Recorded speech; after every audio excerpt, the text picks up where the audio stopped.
Voici la suite de mon histoire, intitulée Le vœu, troisième partie. Zulika continua. Nous n'avons pas le choix. Je ne suis pas d'accord. Dieu nous donne toujours le choix. Il faut être patient. Et après, Leïla, être patient et après, on a patienté, on a travaillé et nous n'avons même pas les moyens de nous payer une visite chez le docteur. Oui, mais la sorcellerie, c'est de la folie. Tu te souviens de l'histoire que maman nous racontait? C'est effrayant quand même. Je m'en souviens, Baya, je m'en souviens très bien. Mais là, il s'agit de gagner sa vie. Pas de faire ou défaire des relations. Baya dit doucement. Mais le prix, Zulika, tu y as pensé? Quel serait le prix? On n'acceptera que le prix qu'on pourra payer. Je vous le promets, mes petites sœurs. Baya regarda son petit verre vide et ne put s'empêcher de dire « Je la sens pas cette histoire ». Mais la réflexion de sa sœur Leïla montrait bien qu'elle commençait à changer d'avis. « Je pense que nous n'avons pas grand-chose à perdre ». Baya la regarda scandalisée. « Quoi? Rien à perdre à part nos âmes, tu veux dire ?» Zulika s'impatienta. « Pour que ton âme reste dans ton corps, il faut qu'il se nourrisse, n'est-ce pas? Et puis je suis sûre que si nous payons le prix de notre vivant, nous aurions l'absolution dans l'au-delà. » « Est-ce que tu peux être si sûre de toi? » dit Baya. Leïla, qui se sentait prise entre deux feux, s'expliqua. « Je voulais dire qu'on n'avait rien à perdre à lui demander à cette Aïcha. Si on n'accepte rien, on ne craint rien, n'est-ce pas? Si le prix est trop élevé, on ne va pas l'accepter, c'est tout. » Baya s'énerva. « Mais vous savez que c'est interdit. Juste le fait de leur parler est interdit. Qu'est-ce que vous avez? Moi, je préfère patienter et ne pas me condamner à l'enfer tout de suite. » Zulika tapa sur la table. « Est-ce que tu aurais oublié le fiancé de ta sœur, Baya? On doit agir rapidement. » Leïla éclata en sanglots à la mention de son fiancé. Baya essaya de la conforter, tout en s'adressant à Zulika. « Je sais que tu te sens responsable de nous, ma sœur. Après la mort de nos parents, tu as tout pris sur tes épaules. Mais quand même, condamner nos âmes comme ça, en parlant à un djinn. » Zulika prit un air sévère. « Ne t'inquiète pas, ma sœur. J'en prends l'entière responsabilité. » « Es-tu sûre de vouloir faire ça? » ?»« Oui, j'en suis absolument certaine. C'est pour notre salut à toutes. » Après un long silence, Leïla, qui s'était arrêtée de pleurer, dit rapidement « Allez, allons la voir, cette sorcière. » Il ne fut pas difficile de trouver la maison de Aïcha. C'était à une demi-heure de la maison des trois jeunes filles. Elle se trouvait sur une colline, à la lisière de la petite forêt. La maison avait l'air macabre, sinistre, et tout autour, il n'y avait que des arbres morts et des rochers aux formes bizarres. « Cette maison me fait peur, » dit Baya. « C'est à cause de sa réputation. Ne réfléchis pas trop, » lui répondit Leïla, qui commençait à entrevoir la lueur d'un espoir.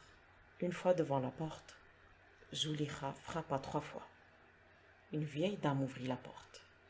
Elle les regarda pendant quelques secondes, puis les laissa entrer sans dire un mot. Le hall de la maison était large, ce qui faisait paraître les jeunes filles encore plus petites. La vieille dame leur montra une porte au bout du couloir.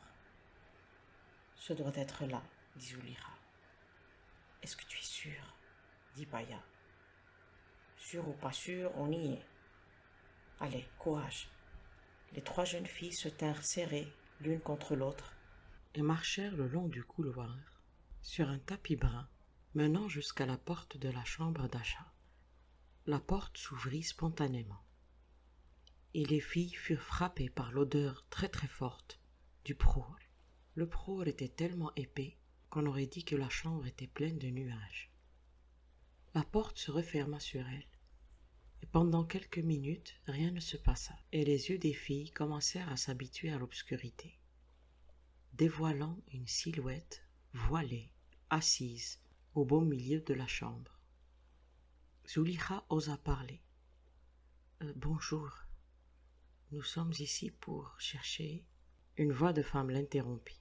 « Vous êtes venu chercher de l'aide, n'est-ce pas? Personne ne vient ici pour en proposer. » Les filles se turent. Et Aïcha continua. Alors, qu'est-ce que vous voulez exactement? De la richesse? Un mariage? Une séparation? Zulikha répondit, nous voulons juste de l'argent pour être sûrs pour notre avenir. L'argent, hein? Donc sous forme d'un mari riche ou d'argent tout court. Ce fut Zulikha qui répondit encore. Non, nous voulons juste assez d'argent pour ne plus avoir à travailler toute notre vie. Et puis, nous aimerions que le fiancé de ma sœur reste dans le pays. Vous savez qu'il y a un prix, n'est-ce pas? Zulikha répondit. Oui, nous savons. Est-ce que je peux vous poser une question? Ce prix ne prend pas de vie, j'espère. Acha rit de bon cœur. Non, nous ne prenons pas de vie. Puis elle prit un pot, mit quelques herbes dedans, les broya, puis les fit brûler jusqu'aux cendres. Une fois chose faite, Acha s'exprima, mais cette fois-ci, elle s'exprima avec une voix rauque, celle d'un homme, et les filles en furent terrorisées. « Votre sort est lancé, » dit Kadir.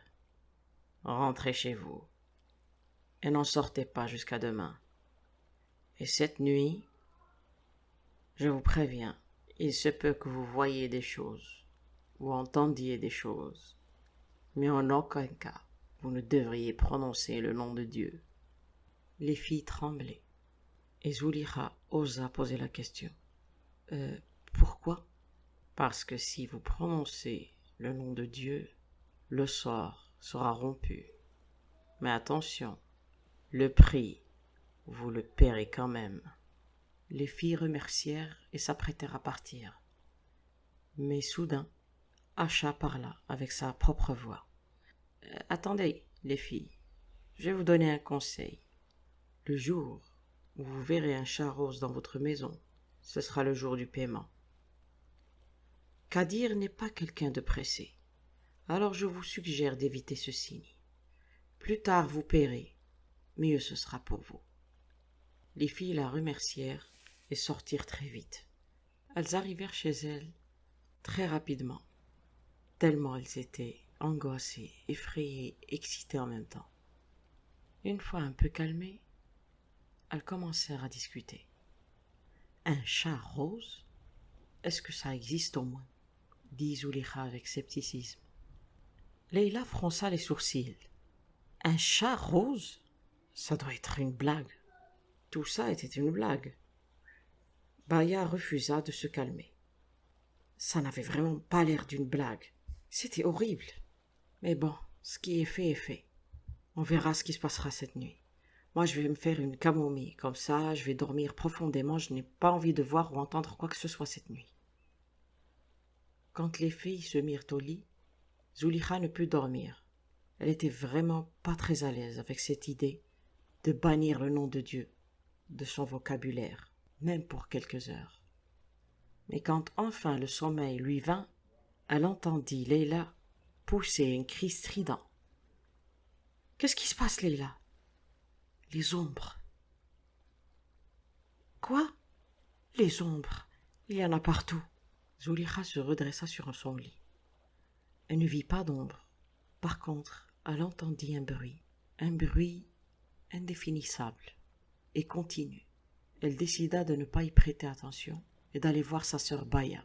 Cette dernière était prostrée dans son lit et ne disait rien. « Baya, qu'est-ce qui se passe?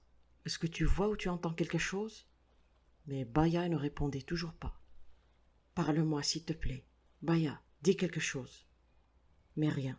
Baya ouvrait la bouche, mais aucun son ne sortait. Leila criait toujours. « Les ombres, il y a beaucoup d'ombres. » Zulikha décida de réunir ses sœurs autour d'elle et de les calmer du mieux qu'elle pouvait. À un moment donné, Leila paniqua et commença à dire « Au nom de… » Mais Zulikha lui mit la main à la bouche et ne la laissa pas terminer. « Nous devons continuer jusqu'à la fin. Tenez bon les filles. » Leila était toujours terrorisée par les ombres qu'elle voyait, et Zulikha, bien qu'elle n'en dît rien, entendait toujours le bruit incompréhensible, effrayant, continu. Baya était toujours muette, incapable de s'exprimer. À l'aube, et au même moment où le coq a commencé à hurler, les bruits qu'entendait Zulika cessèrent. Et Leila ne vit plus les ombres. Quant à Baya, elle put enfin dire un mot. J'étais incapable de parler. Zulika lui posa une question. Est-ce que tu as... Baya acquiesça de la tête. Oui, je voyais les ombres et j'entendais les bruits. Mon Dieu, tu as dû souffrir, ma sœur. Reposons-nous un peu et prenons notre petit déjeuner après. Elles se mirent au lit sans vraiment dormir. Puis elles décidèrent de se lever pour prendre un petit déjeuner. Leila partit la première à la cuisine et les deux sœurs l'entendirent crier. Zulika cria à son tour. Que se passe-t-il encore? Leila revint de la cuisine, une boîte à la main. Elle la montra aux filles. Je l'ai trouvée sur la table de cuisine. Quand elles l'ouvrirent, elles étaient abasourdies. Il y avait un bon nombre de pièces, des pièces de monnaie. Et ce n'était certainement pas la recette de la semaine, ni celle du mois d'ailleurs. C'est une véritable fortune, Baya dit. Oui, ça nous suffirait pour tout un mois, voire plus, dit Zulika. Les filles qui étaient jusque-là terrorisées étaient maintenant d'humeur joyeuse. Baya et Leila sautillaient de joie. Le sort avait marché. Zulika, qui était un peu plus modérée, leur conseilla sévèrement. Il ne faut le dire à personne. Personne. Vous avez compris. Et surtout, nous devrons éviter les chats durant toute notre vie. Ne t'inquiète pas, Zulika, les chats roses, ça ne court pas les rues. Baya, arrête d'être aussi désinvolte. Évite tous les chats, c'est tout. Baya et Leila décidèrent d'aller en ville, emportant avec elles quelques pièces de monnaie, très excitées à l'idée de faire un peu de shopping. Restez sages, les filles. Ne faites pas de folie quand même. Nous ne savons pas si ces pièces seront là demain. Les filles sortirent, achetant des robes, des bonbons, et tout ce qui était jusque-là pour elles interdit. Elles ne virent pas le temps passer, et elles rentrèrent très tard. Zulika était en colère. Mais quelle idée de rentrer à 7 heures. Vous êtes folle. S'il te plaît, Zulika, ne gâche pas la journée. Nous avons fait du shopping. Regarde tout ce que nous avons acheté. Et elles montrèrent leurs emplettes à leurs sœurs, qui ne regardaient que d'un seul œil.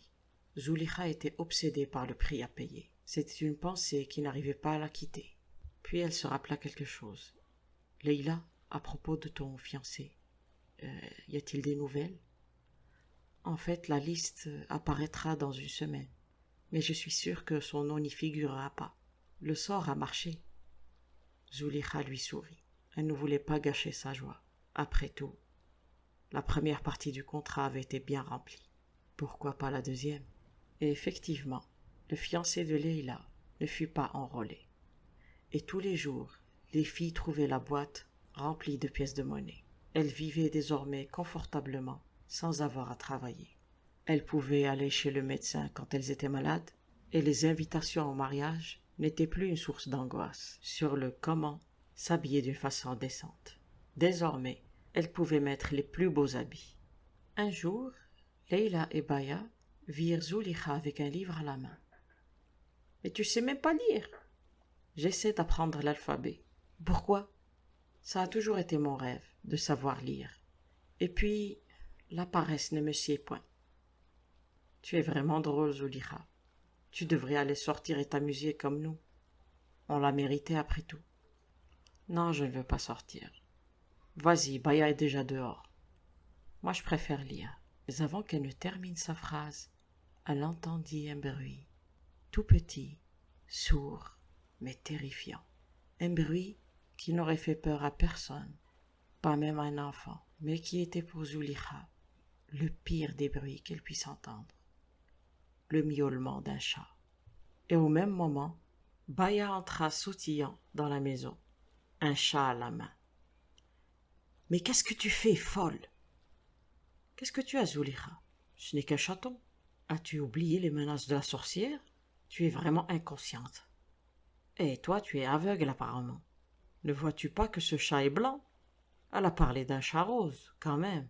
Je le sais, mais pourquoi vouloir jouer avec le feu? Emmène le chat ailleurs. Donne-le à quelqu'un.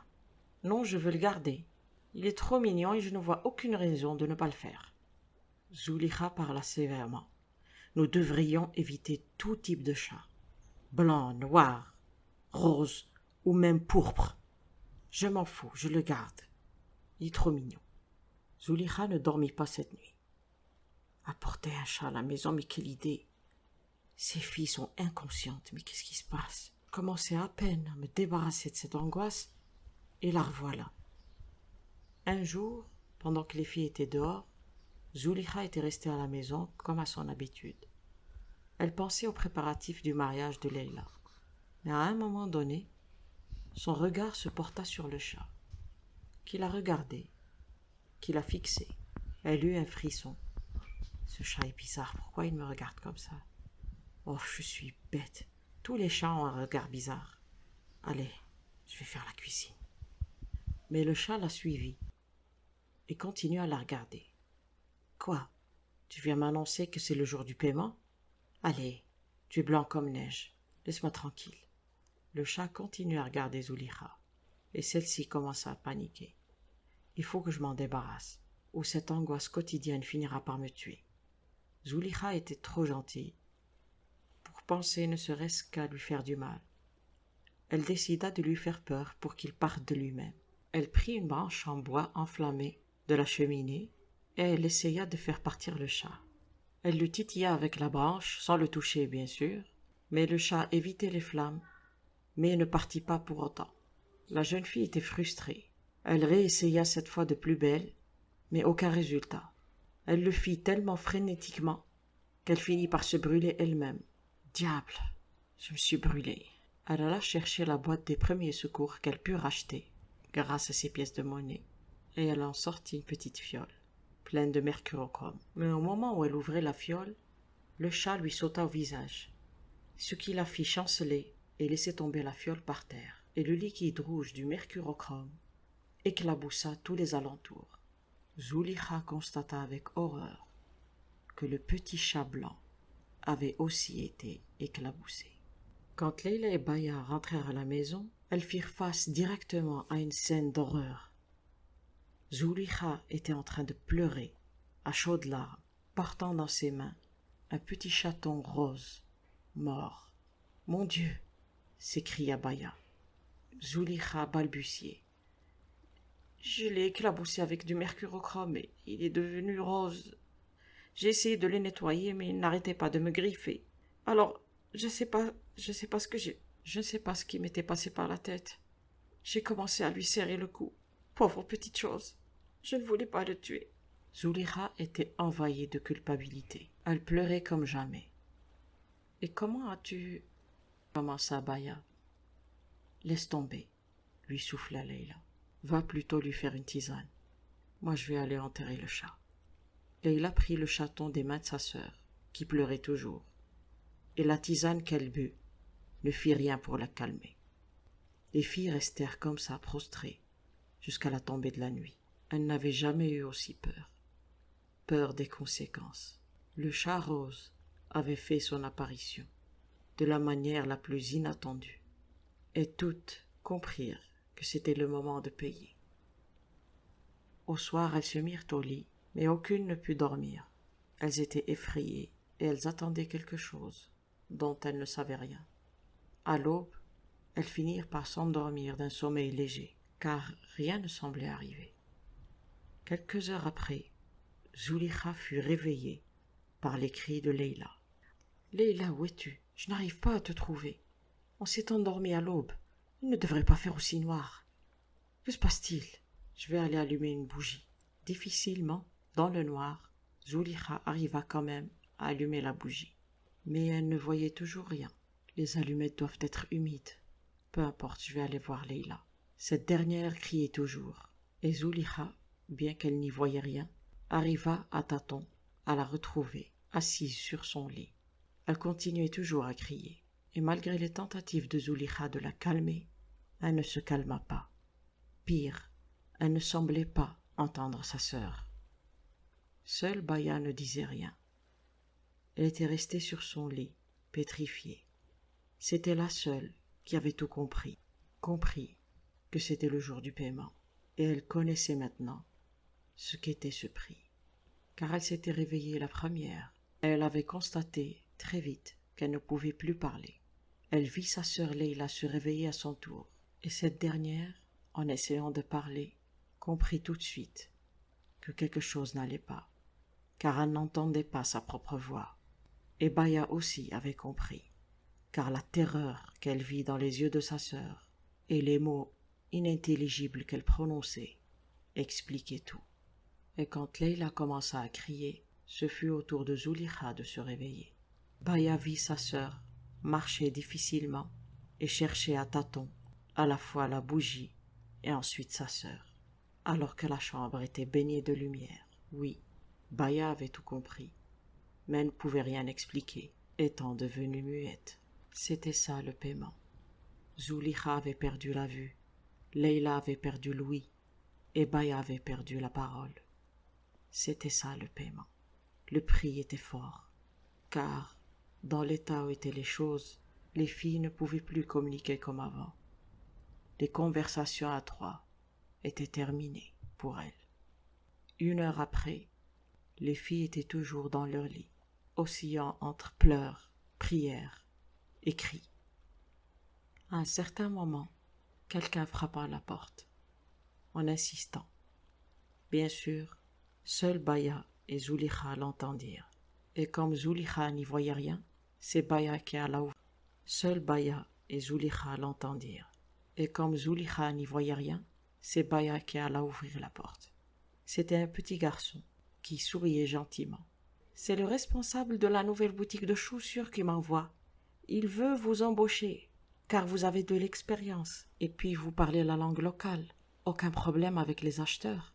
En plus, vous habitez en face de sa boutique. Il aimerait bien avoir un entretien avec vous. » Baya le regardait d'un air vague et même étrange. Elle ne pouvait rien dire, bien sûr, mais une grosse vague de regret l'envahit. Puis, son regard fut attiré par une foule de gens, riant et dansant, dans une grande joie. La plupart d'entre eux étaient français. Voyant qu'elle les regardait avec curiosité, le petit enfant lui expliqua. « Oh, vous n'avez pas entendu la nouvelle? Leur guerre est terminée. » Fin. Merci d'avoir écouté.